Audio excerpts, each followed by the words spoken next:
And I'm excited to have you join us again for PPL422 Land Law 2. Remember, Land Law 1, we majored on customary land tenure. Land Law 2, we are now looking at the Land Use Act and other statutes that guide land law in Nigeria. And of course, we have had some topics and I hope you have found them interesting.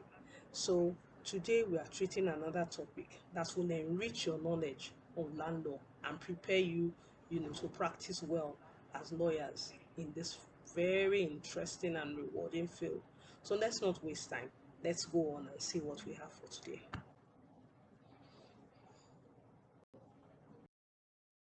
So by the end of this lesson, it will be expected that you'll be able to define relevant terms, and there are many of them: natural resource, mineral, water, and all that. You should be able to analyze the rules guiding state control of mineral resources, water resources, and land for agrarian purposes. And then you should be able to identify the authorities who have power to manage and control water resources in Nigeria. So to our definitions. First, what is a natural resource? A natural resource is any material in its native state which, when extracted, has economic value. This is the definition given by the Interpretation Act.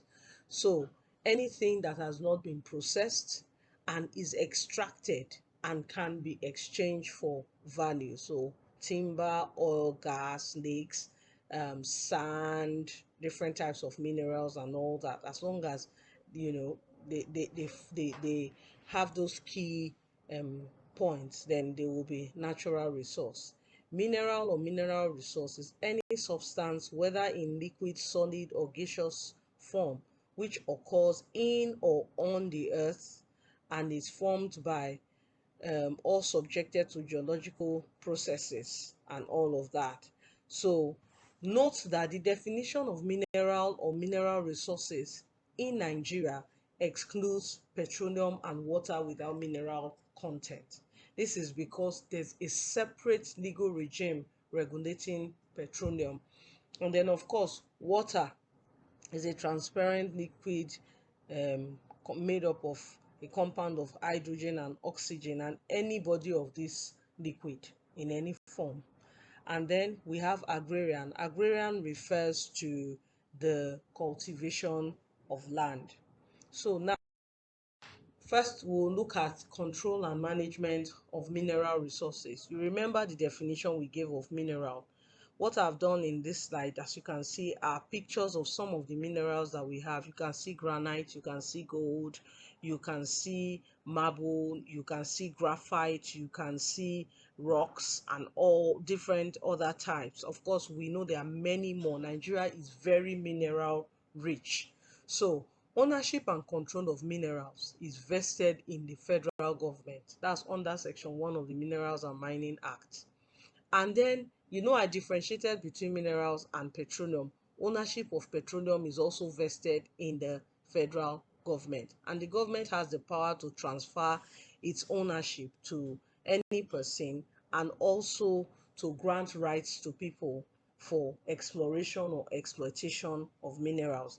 Now, to a quick question: how does this now impact on Section 1 of the Land Use Act? That under Section 1 of the Land Use Act, all lands belong to the state and minerals are found in or on land.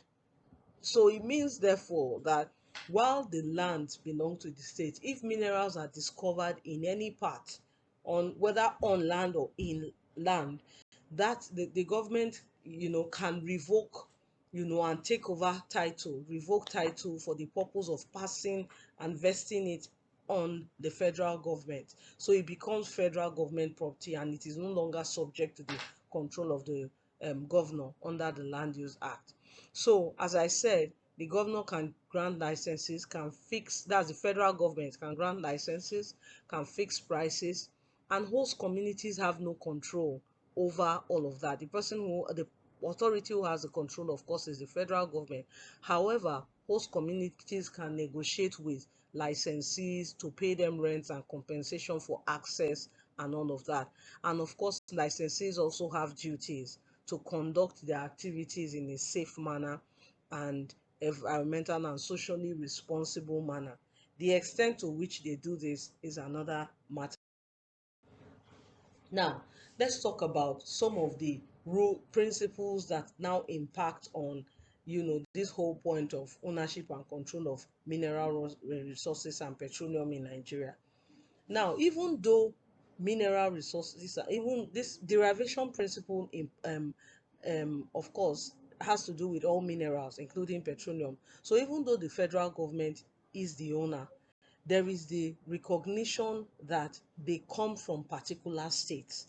So every state from which a natural resource, is obtained, any revenue from such natural resource, where revenue comes to the federal government, no less than 13% of that revenue must go back to the state. And please note that even though when we hear of derivation principle, resource control, we tend to just think of petroleum, is for every mineral in Nigeria. So gold in Zamfara, gold in Ogun State, tin in Plateau State, all of that, they will, states will benefit under the derivation principle. Another principle has to do with oil and gas content development, and there's a special law for that, the Oil and Gas Content Development Act. The whole point of that act is to push for local content development in the Nigerian oil and gas industry, to get to the point where we become self-sufficient in the production, exploration, and all of that of oil, so that whatever is made from oil is also plowed back into the Nigerian economy. So Nigerian human and material resources are also used in production, exploration, and exploitation of oil. Nigerians are developed by virtue of oil. All these works going on because they will be given first consideration for employment and training. Host communities must, their members must be employed in operations and all of that. And then moving, we have the sovereign wealth fund. The point of the sovereign wealth fund is to try noting that minerals are not renewable, and then we are taking them so fast, depending on the revenue. You know that a significant amount of the Nigerian revenue depends on oil, and oil is not renewable. So what the sovereign wealth fund is targeted at doing is to try and manage revenue from natural resources, such that we don't get to the point where we don't have the natural resources to get revenue from, but we are at a loss because there's no other means. So they are supposed to receive, manage, and invest the revenue. All such revenues are would I say, deposited in the sovereign wealth fund, and then they are now supposed to um, invest in infrastructure, boost Nigerian economic profile, and all that, such that generations yet unborn do not become disadvantaged because all the natural resources have been depleted before then. So now let's quickly take an activity. I want you to think about what we have said. Section 1, Minerals and Mining Act, all minerals. Petroleum Act, petroleum is vested in the federal government. Meanwhile, Section 1 of the Land Use Act, all lands are vested in the government, and minerals are found in or on land. So the question I need you to answer is, how does Section 1 of the Minerals and Mining Act impact on Section 1 of the Land Use Act? So let's take a few minutes and just think about it.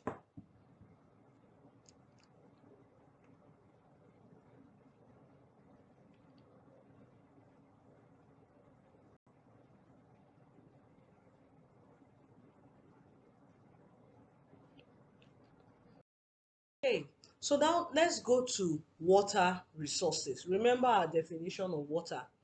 And if you look at the image before you, you can see different sources of water: lakes, rivers, wells. That would include borehole, ponds, reservoirs, springs, streams, and all of that.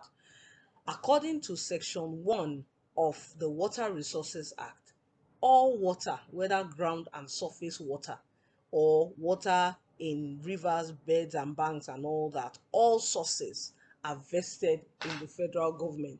Again, you see how that plays out against Section 1 of the Land Use Act, state government owning land. You see again that there appears to be some point of incongruence, but we have tried to explain that in earlier slides. Now, why is this important? It's important for many reasons, but let's note first that the fact that the government owns water does not preclude individuals' use of water for domestic use.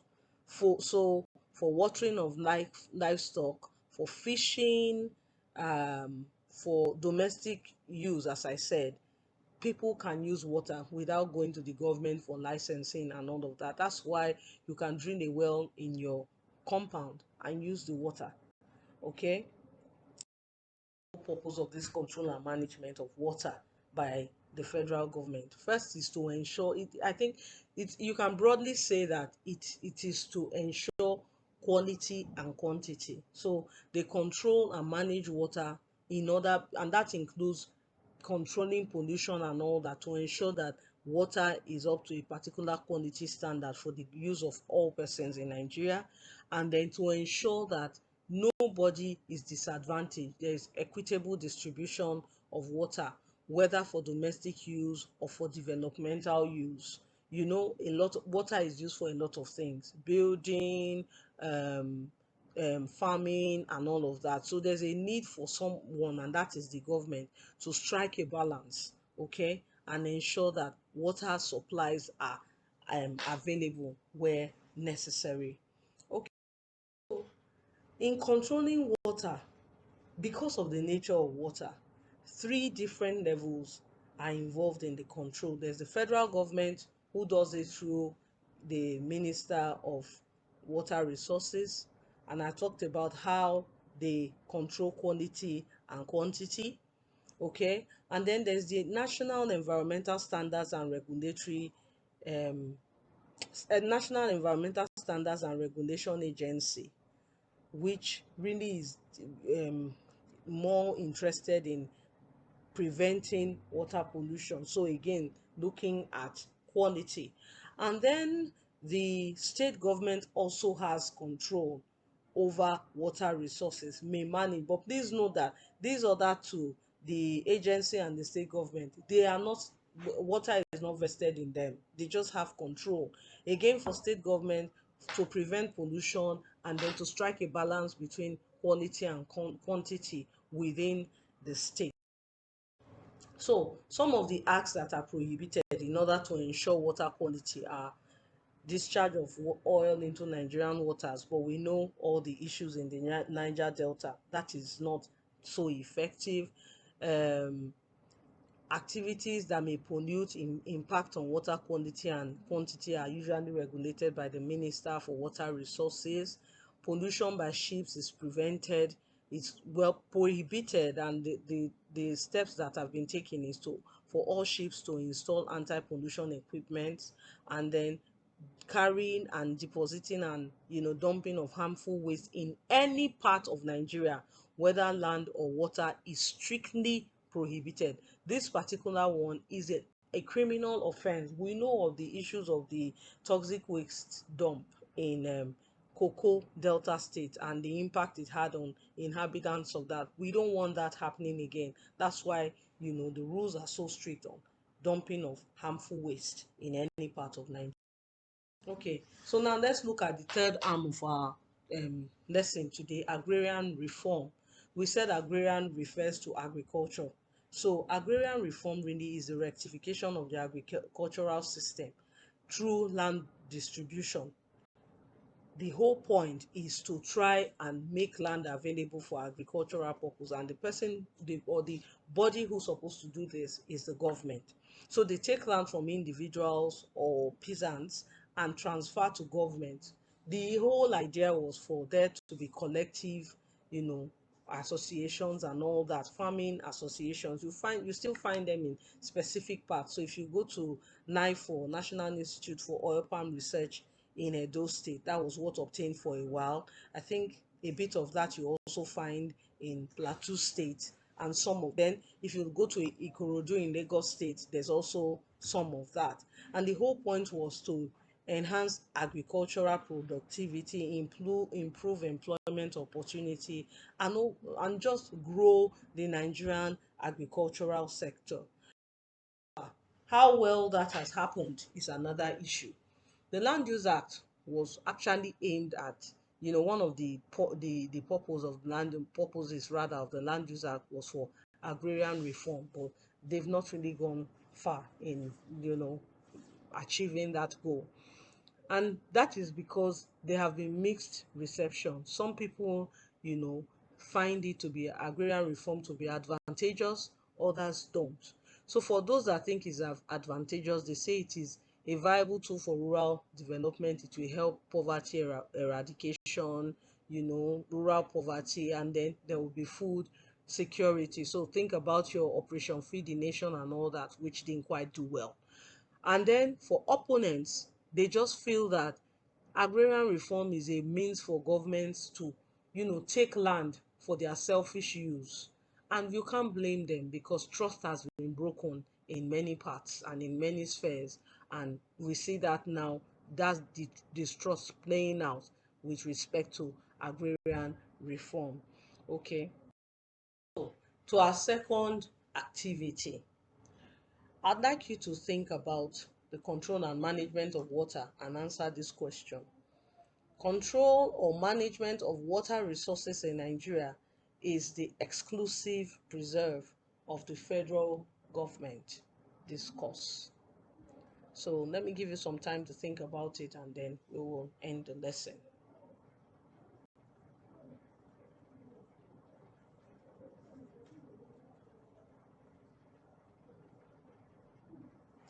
Okay, so in this lesson we have learned about control of mineral resources, control of water resources, agrarian reform. Remember we said all minerals are vested in the federal government, petroleum vested in the federal government, water vested in the federal government. However, for water there are different levels of control in order to ensure that quality and quantity is regulated. Agrarian reforms, well, the target was to use the Land Use Act, but it's not been so effective.